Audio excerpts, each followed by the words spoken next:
Klaten menjadi salah satu kota pendistribusi batik di Indonesia.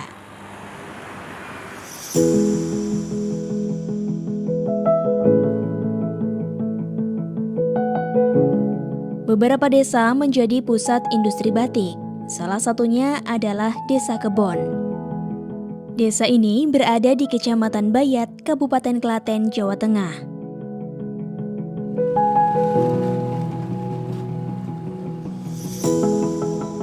Salah satu unit usaha yang ada di sini adalah batik tulis Kebon Indah dengan spesialisasi pewarna alami.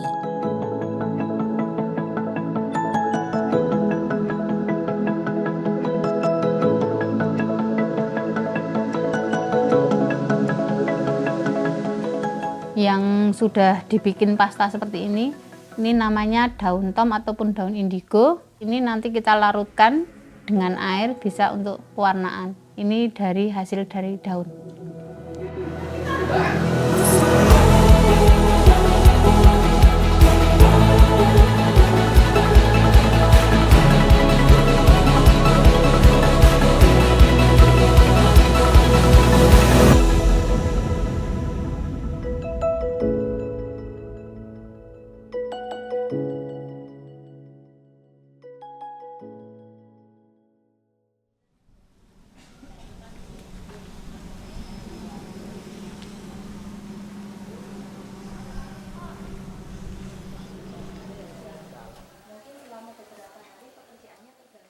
Berawal dari pendampingan LSM untuk pemulihan ekonomi pasca gempa, kelompok batik ini bergerak mandiri hingga saat ini.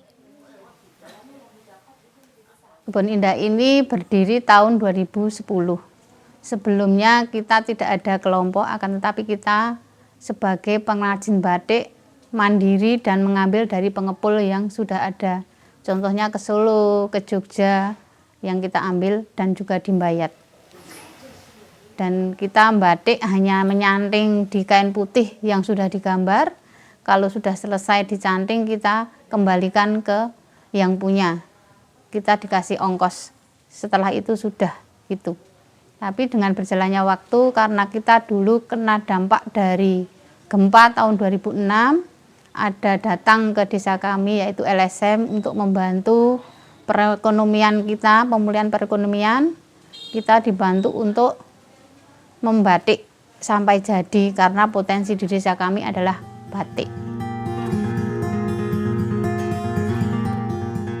Berdasar pada pengalaman pribadinya, setiap anggotanya yang pernah membatik dengan pewarna sintetis, mereka bersepakat tidak menggunakannya untuk usaha batik ini. Sebelum ada kelompok, itu sebelum tahun 2006, itu saya pribadi pernah merantau membatik di Jogja, dan saya di Jogja itu pembagiannya adalah membatik dan mewarnaan. Jadi saya sudah pernah merasakan menggunakan pewarnaan sintetis itu. Selain tangan gatel ini untuk penglihatan juga ini bisa berkurang karena dari aroma itu juga menjadi sesak napas juga. Di sana itu ada limbah untuk pembuangannya, tapi ya tetap saja namanya sintetis ya tetap masih ada yang bercecer. Selain dampak terhadap diri sendiri, Dalmini dan kelompok punya alasan lain yang kuat untuk tetap menggunakan pewarna alami. Kita menggunakan pewarna alam karena kita hidupnya di desa satu, banyak dari lingkungan kita yang bisa kita pakai. Dan kita ingin di desa kita ini tetap menjadi desa yang asri, tidak kena limbah. Jadi kita memilih pewarnaan alam, karena warna alam adalah warna yang ramah lingkungan. Selain ramah lingkungan juga dipakainya aman. Kita dari lingkungan, dari daun jati, daun mangga, daun kersen, terus dari serat kelapa itu juga kita pakai, dari kulit mauni itu. Warga dan kita juga inisiatif untuk tanam juga. Dan kita juga kalau beli buah-buahan itu kita juga kumpulkan, contohnya buah rambutan, buah manggis itu kita kumpulkan untuk pewarnaan juga. Jadi limbah tersebut bisa membantu kita untuk pewarnaan. Dan kebetulan dari ibu-ibu Batik Tulis Kebon Indah ini juga ada yang menanam rambutan, untuk kulit-kulitnya kita kumpulkan untuk pewarnaan. Selain SDM, proses pembuatan batik dengan menggunakan pewarna alami pun memakan waktu yang cukup lama. Kain harus dicuci dan direbus dengan tawas dan didiamkan 1 malam. Setelah kain dicuci, lalu dikanji tipis dan dikeringkan. Sebelum dicanting, kita gambar dulu untuk membuat pola atau desainnya.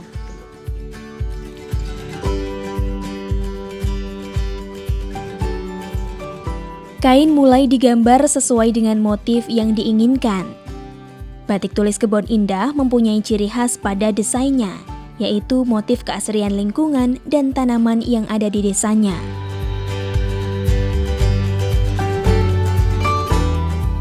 Dari motif inilah yang pada akhirnya dicanting atau dibatik.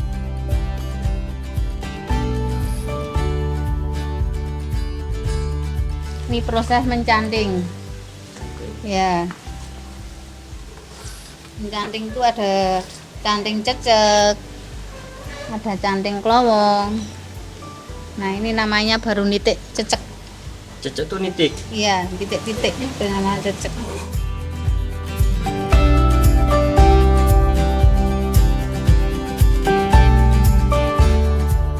Setelah selesai dicanting, masuk proses pewarnaan.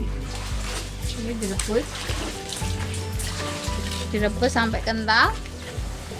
Rebusnya hari ini, yang memakai besok. Warna yang dipakai didapat dari bahan-bahan alami yang direbus dan didiamkan 1 malam.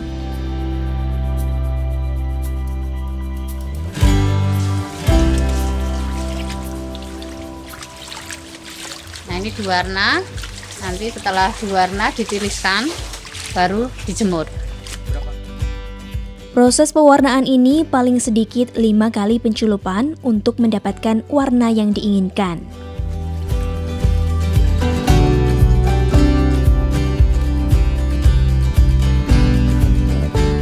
Setelah diwarnai dan dikeringkan, masuk ke proses fiksasi menggunakan kapur sirih agar warna tidak luntur. Lalu dibatik lagi sesuai yang dibutuhkan.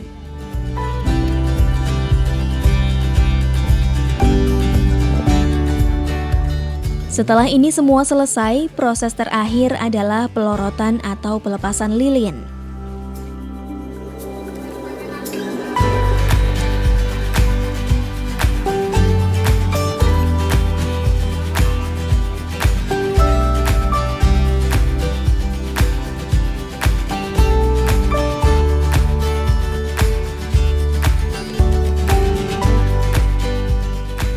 Lalu dikeringkan dan siap untuk dijual.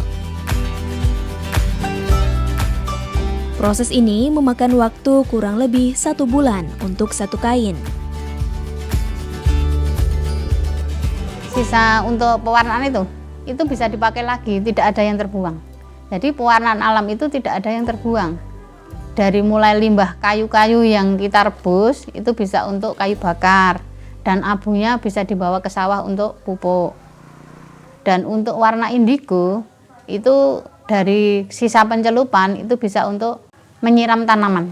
Itu untuk jolawe yang kita rebus itu juga bisa untuk pupuk tanaman. Jadi tidak ada yang terbuang.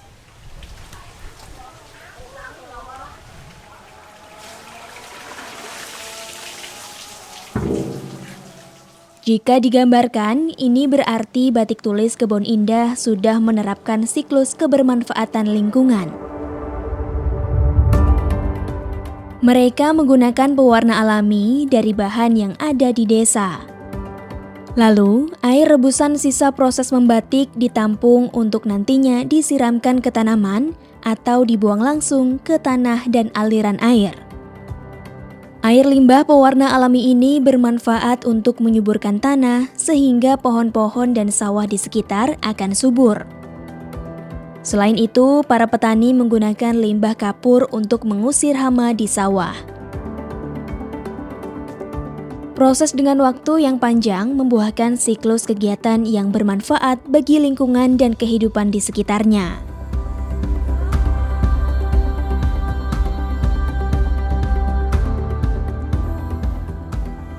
Kita juga berpikir panjang nanti untuk airnya itu ke sumur, itu kan demi untuk anak cucu kita nanti yang menggunakan merasakan nantinya. Jadi kita benar-benar ingin menjaga lingkungan kita supaya tetap asri.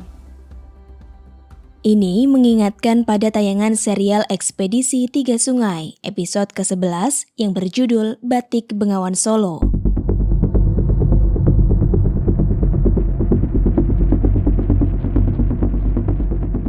Di mana dalam proses pewarnaan yang menggunakan pewarna sintetis, limbahnya mencemari lingkungan.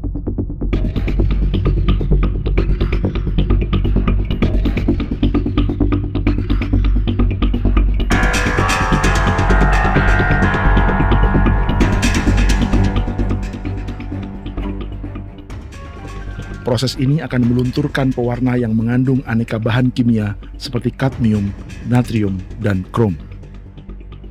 Bersama timbal dan merkuri, kadmium adalah 3 logam berat paling berbahaya untuk makhluk hidup yang dapat menimbulkan kerusakan pada sistem syaraf hingga meningkatnya risiko kanker.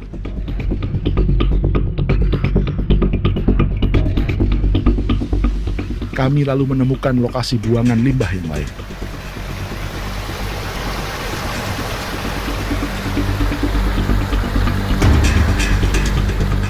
Ya ini kadmium ya, ini logam berat ya, jelas akan mengaruhi sistem saraf kita gitu. Jadi idiot, kemudian terutama untuk ibu-ibu yang sedang mengandung ya. Jadi ini sangat mengganggu sistem saraf kita sebagai manusia.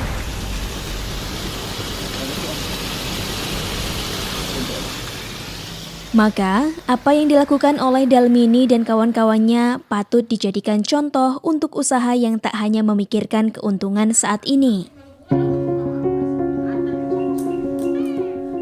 namun juga berkelangsungan esok hari. Selain kita jual batik, ini kita juga menjual jasa. Kita sering ditempati magang dari kabupaten-kabupaten lain yang datang ke desa kami untuk menginap selama 15 hari. Selain itu dulu sebelum pandemi itu dari luar negeri itu pun banyak yang datang ke sini untuk menginap, belajar membatik juga. Dibanderol dengan harga mulai dari Rp450.000, batik hasil tangan dari kelompok ini menembus pasar nasional bahkan internasional. Masalahnya sebelum COVID ya alhamdulillah kita banyak yang ke luar negeri. Kita banyak pesanan-pesanan ke Jepang, ke Belanda, ke USA, itu kita banyak pesanan. Tapi setelah pandemi kemarin kita berkurang. Dan sekarang kita pemasarannya masih ke Jakarta, Jogja, Solo, Semarang, kita masih banyak. Dan ini alhamdulillah juga pesanan untuk luar negeri mulai ada lagi. Untuk labanya kita setiap Januari kita ada pembagiannya. Dan untuk pekerjaannya itu setiap dari pekerjaan selesai kita bayar gitu. Dan dari keuntungan kita kumpulkan dari berapa persennya gitu, terus nanti 1 tahun sekali kita buka. Jadi dari kita untuk kita gitu. Dan dari bahan-bahannya pun yang kita produksi dari 5 kelompok tersebut itu pengambilannya 1 pintu di Batik Tulis Kebon Indah ini. Dan ada untungnya sedikit kita kumpulkan, kita bagi untuk bersama juga. Tantangannya ya SDM-nya kurang. Karena untuk di desa kita itu kalau sudah pada lulus sekolah itu belum mau membatik, tapi masih suka merantau. Dan setelah nanti merantau punya anak, itu kembali ke desa baru mau membatik lagi gitu.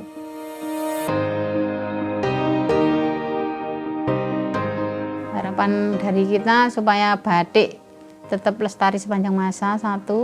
nomor 2-nya penjualannya batik dari kelompok ibu-ibu ini bisa mendunia, dan untuk pelestariannya supaya nanti dari generasi penerusnya tetap memakai batik ataupun segala sesuatunya adalah pelestari alam gitu.